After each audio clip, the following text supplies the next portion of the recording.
today we had a big AI announcement. Trump gave a speech. White House put out this document talking about artificial intelligence. You know, it's a topic very dear to my heart. We talk about it a lot on this show. So I'd like to bring in my friend, a great author, the author of Dark Eon, the tech correspondent at the War Room. You probably see him on Twitter. He covers all of this stuff, the tech dystopia, constantly. He's a great thinker. Let's bring on Joe Allen. Joe, are you there? Hello, Shane Cashman. It's good to see you, sir. It's good to not see you. Joe can't see us, but he doesn't have us on cam. But he can hear us, I hope. It should definitely be known, if we are live right now, it should be known that I'm literally staring into the dead black eye of a camera. So no different than at virtual human faces, as is proper. No different than when you and I actually hang out. Basically, yeah. Except for then there are two dead black camera eyes staring back at me. Well, all right, dude. Look, we got this. I saw this AI news come out today, and you were the first person I thought of. If you could run down what came out today, what are they talking about? What does this mean for AI and America? Well, it would appear that the effort will be to close American borders to foreigners and open the gates of hell to unleash artificial intelligence demons upon the populace, which will be incorporated via screens, kind of chat, text messaging, media, and eventually robots, and maybe even brain-computer interfaces, so that they'll be funneled into our heads directly. That seems to be the plan. So, but there are no immigrants except for the robotic and artificial intelligence immigrants that are being drawn out of the realm of platonic possibilities and accelerated and shoved down Americans' throats with no apology whatsoever. That seems to be the case. And are you quoting from Trump's speech? Is that he said gates to hell today? He said that AI is like an unstoppable baby. Oh, yeah, that's right. That needs to be allowed to grow and thrive. And now look, where did he get that? What did he mean by that? Maybe it was just an innocuous metaphor. I don't know. But so here is what is in the AI action plan. So the AI action plan was unveiled at the Winning the AI Race Summit in Washington, D.C. They kept it really hush-hush. Like there was only a PR Newswire announcement and like a vague Politico reference. But that's, of course, the All In podcast hosted it, and that's David Sachs. David Sachs, the U.S. AI czar, or I think his term has now ended, but basically still functioning as such. The AI action plan has 3 pillars. And if you think about it in terms of we are going to summon digital demons in order to combat our adversaries overseas and to maybe subdue the population at home, I don't know. But if you think about it in terms of summoning digital demons, it actually makes a lot of sense. So just think about it that way. I think it's really important that we empathize here. Empathize with Trump and the Trump administration, empathize with the tech accelerationists who are advising him on this. Empathize with the AI itself. We need to empathize with them, like really turn on the theory of mind and go. So the AI action plan, accompanied by 3 executive orders on artificial intelligence. The AI action plan has 3 pillars. The first is accelerate and innovate, meaning that we need to accelerate AI development and accelerate the innovation that leads to, although they never mention the term, artificial general intelligence and possibly artificial superintelligence, digital demons, or digital gods. We're empathizing. So then the second pillar is basically, I've actually got it right here, to build American AI infrastructure. And that's the data centers.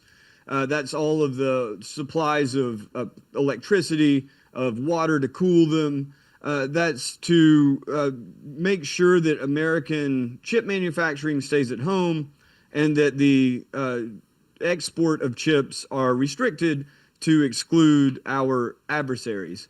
And then the last is to lead in international AI diplomacy and security. And that is basically to ensure that should these digital demons turn against us, or should some human who is unauthorized be able to summon and control one of these digital demons to create a bioweapon or IEDs or control death drones or something like that, that the U.S. is leading in the effort for international cooperation. And this would also be accompanied by the suffusion of the societies of our allies with artificial intelligence systems that are American made, and also to always remain ahead of our competitors who are panting and sweating and struggling to even remotely keep up with everything that America is doing. I'll let you guide me where you want this to go, because there's a lot to unpack there. Yeah, there is. And that's a great breakdown. Before I continue, I just want to shout out everyone who just joined us, who was watching Timcast IRL and is now joining us over here. Thank you for hanging out with us. We are talking to Joe Allen. He is a tech correspondent at the War Room. He is the author of Dark Eon. And we are discussing today's AI announcement. Trump gave a speech, a lot of new things coming down. He just gave us the 3 pillars, and he started by talking about the summoning of the digital demons. And for those who might be a little taken aback by such a phrase, I should remind you that that is something Elon has said multiple times over the years about AI, and they've sort of rebranded over the past year or two, calling it a digital god that they're summoning. But you talk about, I guess, really quickly, if you could just say the difference between super intelligence and general intelligence. You were talking about the first of these pillars when it came to accelerating and innovating. What does that mean? Are we there yet? Do you think when we get there, it'll be bad?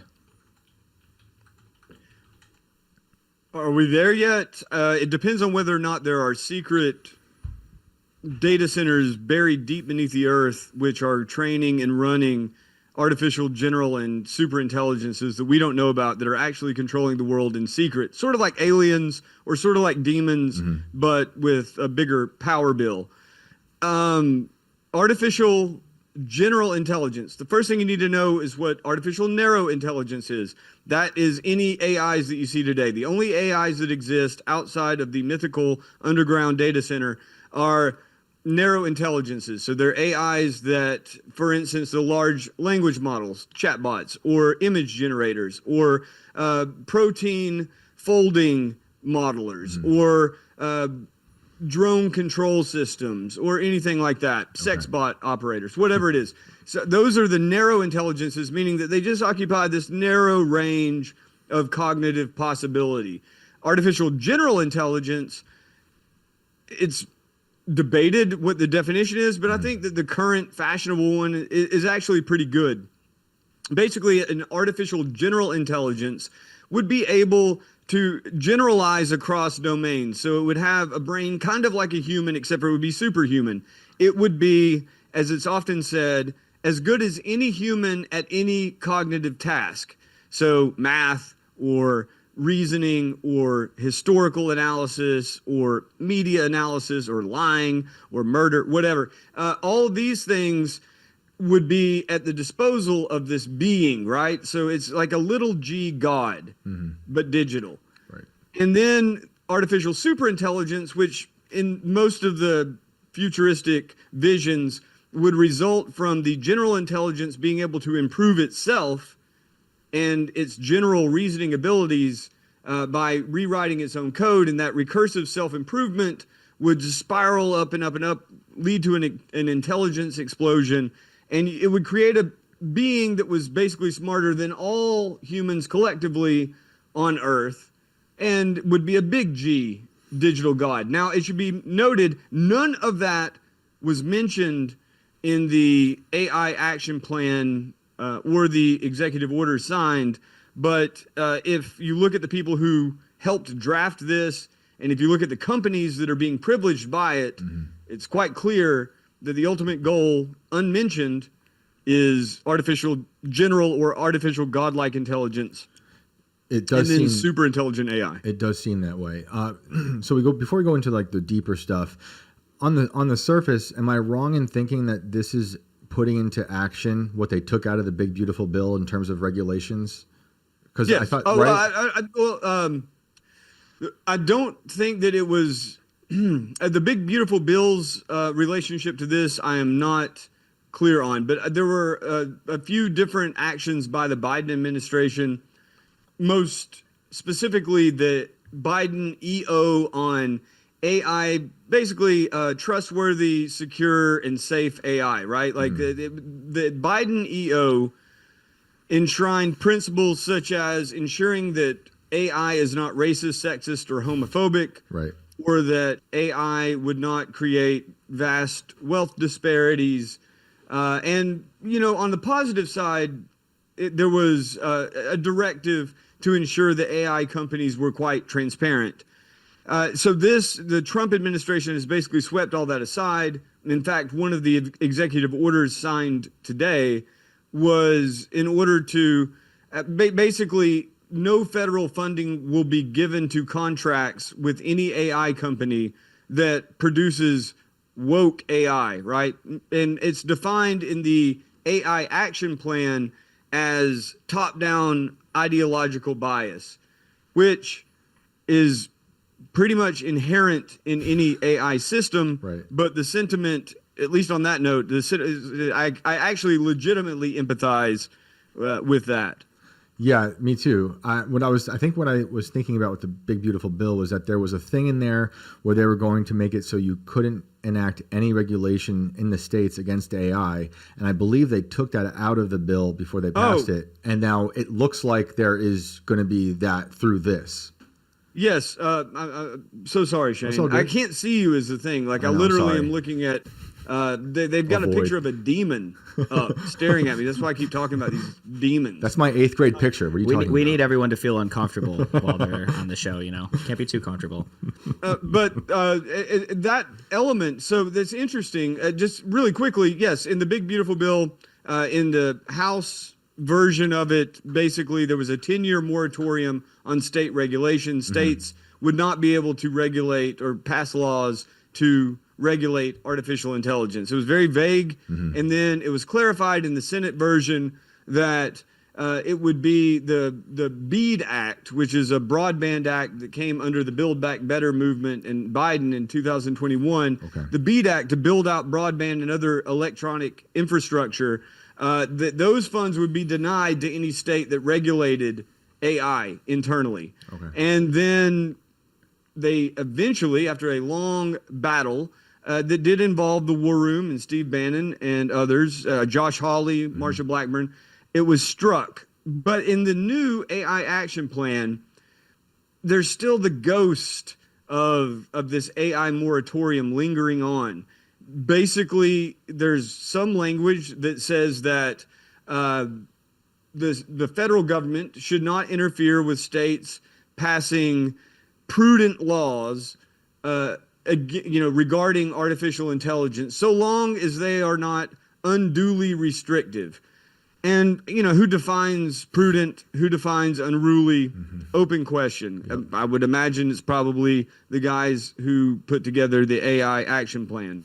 But beneath that, there is more language in the policy recommendations that harkens back to that moratorium, such as the Office of Budget Management and Budget should limit funds to states, basically, who are, to just put it in like general terms, not playing ball with the national agenda. And in the speech that Trump gave today at the Winning the AI Race Summit in D.C., he, I think, spoke in the spirit of the AI moratorium when he said that a single state should not be allowed to pass laws that would impede like the broader goals of artificial intelligence development. Yep. And I guess I'm kind of interpreting here, but impede the national agenda regarding artificial intelligence goals, which basically, even if it's not legislatively binding, is to say that states should stay out of the way of the big tech companies as they create digital gods or digital demons or digital demonic gods. Yeah, I'm not a big fan. So Trump does acknowledge consequences, or at least that people have some sort of reluctance to AI and its innovation. Do you find that there's hyperbole when people are talking about the end here? We're talking about demons, and I agree with you when it comes to AI and summoning them. But do you feel, and can you tell our audience if you do, that this leads to a dystopia? I think every society is a mixture of dystopia and utopias inside each person's beady little brain. And so it'll lead to some utopias and some dystopias. In the utopias, they'll call it an AI god. In the dystopias, they'll call it an AI demon. Yeah, it's all relative. Because I saw... But myself, I think that objectively speaking, what we're seeing is the deployment of electronic... what we see is electronic systems as a whole serving the purposes of a fairly small number of people. And we are all kind of invited to take part of this electronic ecosystem, this digital ecosystem. And the AIs add this new element to it so that you now have decision-making capabilities of entities who are not human. And you also have this elevation of those entities as sources of truth, of reality. And in the olden days, if someone showed up with a foreign totem and said that this totem is delivering truth by way of magical, invisible forces, we would call them demons. On the other hand, if our priests that were on our side produced such a thing, we would call them gods. So it's, in a way, not that different, except for Chat GPT's top-tier models cost a lot of money, and probably even more than, say, like an Egyptian god. And they're a lot more tangible. So I think that if you're an atheist, you could call it non-human mimetic generators.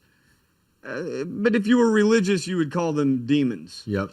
And then I'm of two minds now, because it's funny, we're talking about how this could lead to, some very serious, sinister consequences. On the other hand, we see stories like this Builder.ai, where we find out this like $1 billion, this company that was valued at $1 billion backed by Microsoft it wasn't really AI, it was just 1,000 Indians punching. Right. I know what you're talking about. Yeah, so, that was actually covered by Kate Crawford, I believe, in her book, Atlas of AI. Very, very amusing. So now I'm very, very amusing. Now I'm less concerned. I actually think it would be awesome if all AI was, as Shane has posited, and I think it's a hypothesis worthy of testing, that literally you just have armies of third worlders typing out these responses for all AIs, or even better, if you had machine elves from another dimension who were enslaved by DMT dealers, and they were the ones typing it. On the other hand, if it really is the AI doing it, I think it would be much more appropriate for, say, customer service roles or even programming roles if those AIs were programmed to speak in Indian accents and in general hold a kind of caste-based racist ideology. But yeah, I guess we'll see. I feel like it's going to be a mixture of both depending on the valuation, who's funding these things. But it seems like in these pillars you're talking about that they're discussing in this action plan, they understand the consequences. The third pillar is about this diplomacy, security, and it getting into the wrong hands. What do you think they're talking about? Where does that go in terms of developing these weapons that are attached to or run by AI? So it's very, very complicated, but it's made pretty clear and simple in the document. The fear is that you will build AI systems that are powerful enough to analyze DNA or predict biological models so that you can create bioweapons cheaply, efficiently. That would be rogue state actors, or that would be terrorists, or that would just be psychopaths. There's also the fear that AI systems, especially widely disseminated advanced AI systems, could be weaponized in other ways for manipulation, social manipulation, and psychological manipulation, or going back to kind of the physical world modeling to create like more effective IEDs or even conceivably nuclear weapons if someone could get a hold of the plutonium.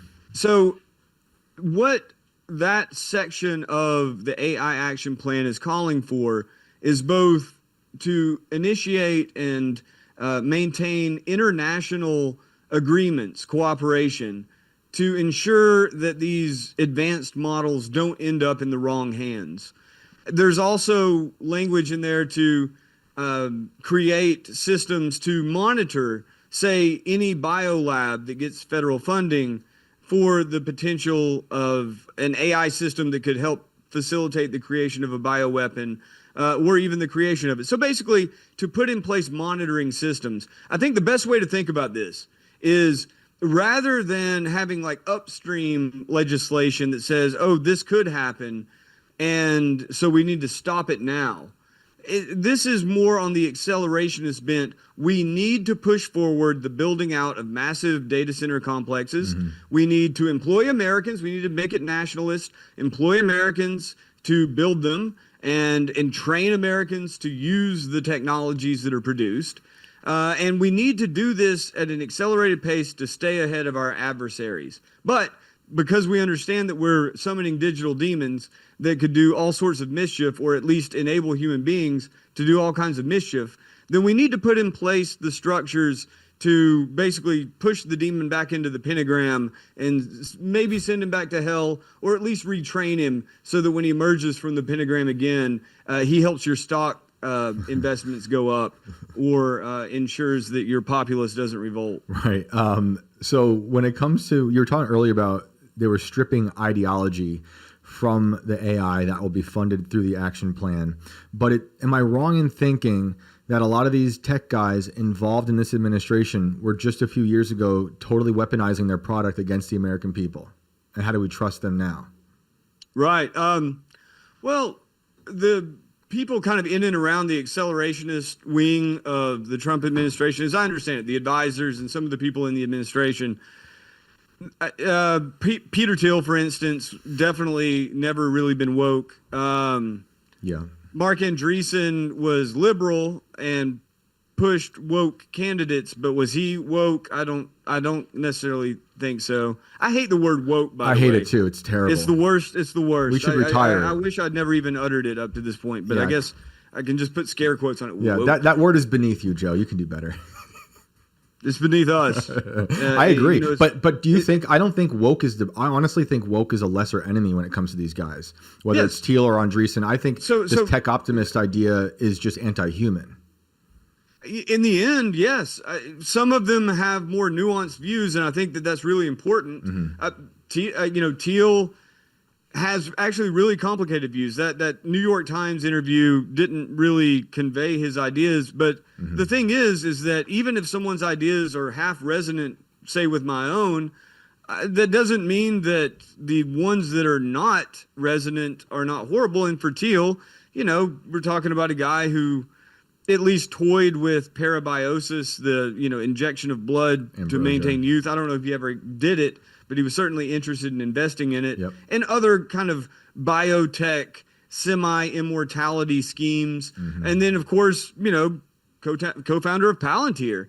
And Palunteer, I get it, tourists and immigrants and all that. I mean, I don't want them any more than the next guy. But the kinds of systems that Palunteer creates and facilitates are surveillance and or death machines. So if you build a big surveillance and or death machine, even if it works for you to surveil and kill your enemies, the creation of it, kind of like the entire surveillance apparatus of the federal government in total or across the world, if your enemies get in the driver's seat, they're going to run over you. Well, it's all quite misguided, but it's all driven by, wait for it, the desire for more power and money. Right. I've never heard of it. That's such a rare un-American thing. But like what you're saying, Karp, who is I guess CEO of Palunteer, he's talked openly about the kill chain, weaponizing Palunteer against the so-called right wing, help with the vaccine delivery. I don't think they're good people. I think Teal's a really smart guy, and there are things he says that I certainly agree with. I understand his hesitancy with universities and why he has the Teal Fellowship, though I have issues with people who are Teal Fellows, so some of them, the ones I know about. But it's like I don't trust it. When it comes to the woke thing, it really just seems like such a lesser issue now. And the new issue is, like what you're saying, inflating the surveillance state. And when it comes to something like Palunteer, they've been successful through every administration since the Patriot Act. And the Patriot Act and Palunteer have been in tandem since they both started, basically, I guess 2001, then 2002. So, I have issues with that, and I have issues with Sam Altman. Clearly, he's a little more ideologically bent to the left. But that's what worries me of having these people around and getting this funding and the support from the administration, and how it could be weaponized against us eventually, like you're saying, when the so-called enemy is back in the driver's seat. How does something like this action plan differ from the Project Stargate? Is this like a continuation of what happened with Project Stargate on day 2 in Trump 2.0? Yes, absolutely it is. And since then, Project Stargate has faltered quite a bit. They initially aimed at $500 million I'm sorry, $500 billion of investment, and they have fallen far, far short of that. They still are going forward. They're building the data centers.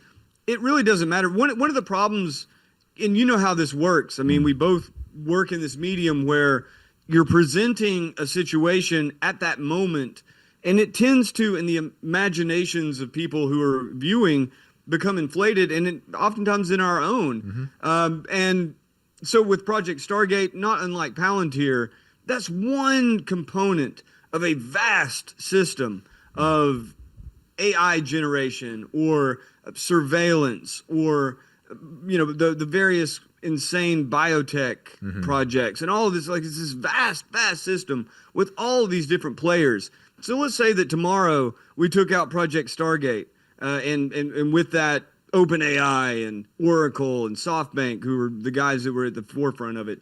Or let's take out Palunteer. The vacuum just fills up. That's the real problem we're dealing with. Is that it's more like an insect swarm than a tiger. A tiger, if you get lucky, you win. With an insect swarm, unless you have bug spray, which I guess in our case would be like EMPs, it just keeps on coming unless you get to the root of it, right?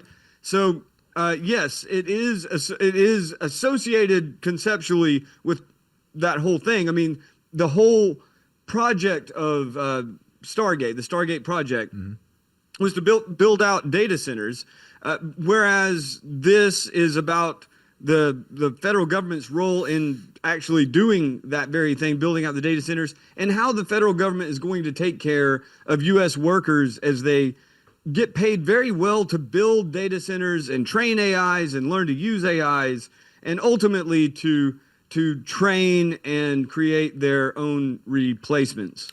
Yeah, it does seem that way. I saw a tweet from you that I really liked. We were talking about how this action plan and all this AI stuff is going to create either digital gods or piles of duds. What about any positives you see coming out of the innovation with AI? Are there any? I think a man is always judged by his enemies. Your value is based on the enemy you vanquish or are vanquished by. So to the extent that they're creating the system of horrific, demonic digital control and human subjugation, I think that this is a great adversary to have, to be honest. I think that we should be honored to live in such a time in which the entirety of humanity is at risk and under threat, and our challenge is to remain human. That can't be too hard, right? We were born that way. Agreed. What do you say to someone who says, well, this is just the American, or this is just a human experience? Every innovation that comes about, people freak out about. What separates the AI from those past experiences? Not a lot. Most of those people were correct. I think the only one that I disagree with is the printing press, but that's because I think that the Amish are basically correct, and anything before the Amish's anything before the Amish milestone is actually good, and anything after is actually evil. Knowing that, and knowing that I'm using, anti-Amish technology here, Yeah. You could say that I've agreed to be in league with the demons just to join you here, which I basically have. My apologies. Yeah. But I think that like, if you've ever read the Pessimist Archive, it's so good. Okay. I recommend reading that over anything else at this point in history. Okay. Read the Pessimist Archive. I think they have a Substack, they have a Twitter and all that. But, they do this wonderful curation, this collection of all the people griping about progress and all the people griping about the new technologies. And I think the point of the guy who puts it together, I assume he's a guy, he just seems like guy-like material, is to say that, all the people who are freaking out now will look silly in retrospect. The moon landing was one from a few days ago. I know this is a controversial topic, but a lot of people were against the whole project to go to the moon. Right. Like the resources should be used otherwise, right? There were all these arguments against it. And in retrospect, it's like, what a glorious moment. Look what happened. I think if you read the Pessimist Archive with an eye towards how the critics were correct, that it actually makes a lot more sense. The radio unleashed demons, the TV unleashed demons.